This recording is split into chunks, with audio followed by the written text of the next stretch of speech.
आणि आता पुणे जिल्ह्यातल्या टॉप 9 बातम्या।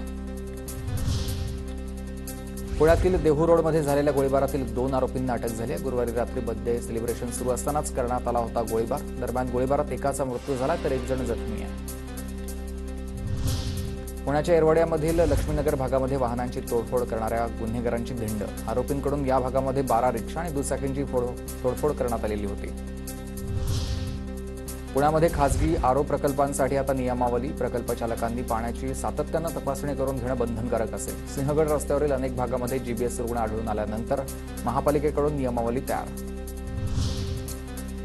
सावित्रीबाई फुले पुणे विद्यापीठातर्फे देण्यात येणाऱ्या पोस्ट डॉक फेलोशिपची रखडपट्टी झाली आहे। सप्टेंबरमध्ये अर्ज प्रक्रिया सुरू केल्यानंतर देखील अद्यापही फेलोशिप धारकांची नावं जाहीर नाही आहेत।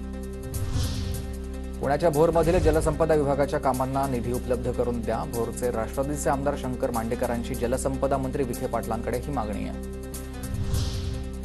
पुण्यातील जुन्नरमध्ये शिवजयंती महोत्सवाचं आयोजन। महोत्सवानिमित्त बैलगाडी शर्यतींचं आयोजन करण्यात आलंय। बैलगाड्यांचा थरार पाहण्यासाठी नागरिकांची गर्दी। पुण्याच्या भोरमध्ये शिवजयंती उत्सवानिमित्त विद्यार्थ्यांसाठी राज्यस्तरीय वक्तृत्व स्पर्धेचं आयोजन करण्यात आलंय। स्पर्धेत पुणे, सातारा, कोल्हापूर, उस्मानाबादसह विविध जिल्ह्यामधील 110 स्पर्धकांचा सहभाग।